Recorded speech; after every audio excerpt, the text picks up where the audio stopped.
Hey guys, this time I'm going to show you the Hexagon translation. It's going to be really similar to the translation tessellation you just saw, except this time we're going to be using a hexagon template. Hexagons have 6 sides. Now you want to make sure when you cut out your template that you really follow along that edge exact. If you use the ones I gave you, they have a really thick black line. Make sure you always either cut on the very outside edge or the inside edge. You don't want to go through the middle because you want your angles to be exact for this to work. So as always, we got our template, scissors, pencil, tape, and our paper to trace on. Let's get started.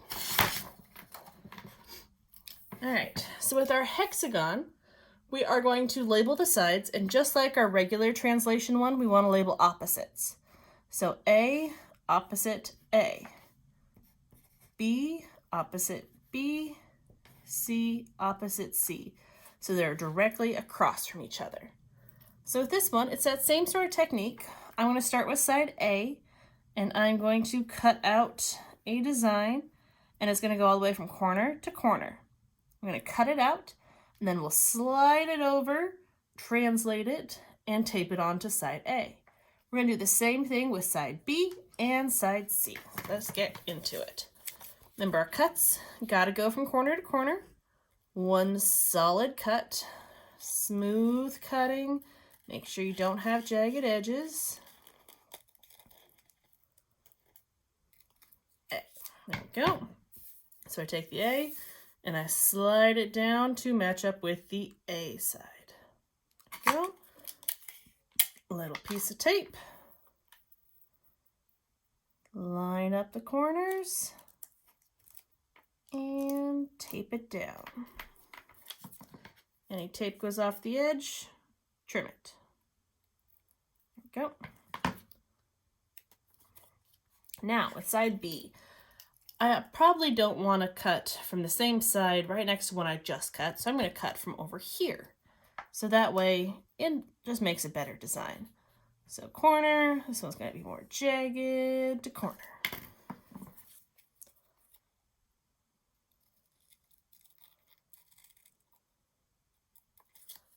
Come from the other side, start at the corner. Now I gotta match it up perfectly with that cut before, and boom, B's cut. I translate it over, slide it up to the other B, line it up and tape. Line up those corners, boom. Any extra tape, yep, trim it off. Lastly, C, just like before, I wouldn't want to cut from over here because I got the two next to it, so I'm going to cut from this side. Figure out your design. It's not letting me draw on top of the tape, that's okay. Corner.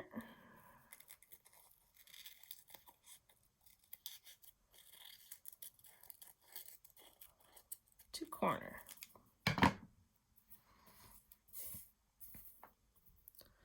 I translate it, slide it across so the C's match up, piece of tape, line up the corners, tape it down.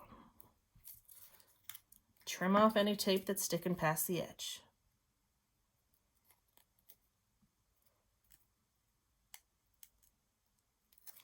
All right, these ones, they kind of remind me of fidget spinners with their shapes because they got the 3 sides. So now I want to trace it onto my paper. So let's start off in the center, put it at a little bit of an angle, hold it in place, trace around the entire thing, slow and steady. Make it good.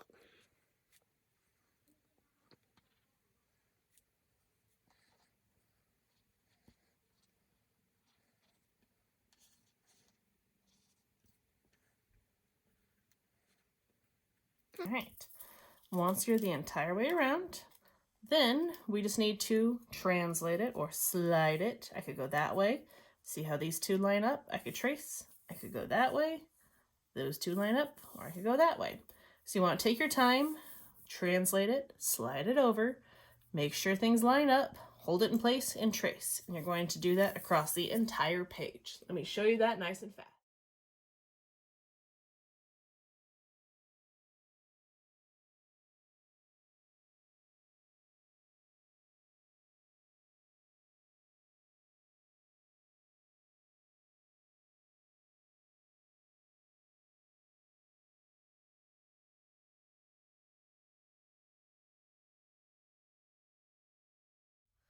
All right, so this entire page is filled.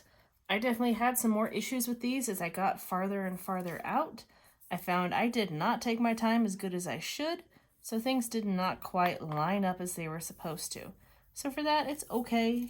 Just kind of fidget a little bit, make it work, squeeze things in the best you can, make things a little bigger if you need to. No one's really going to notice in the end piece anyways. So there you go. That is the Hexagon translation tessellation.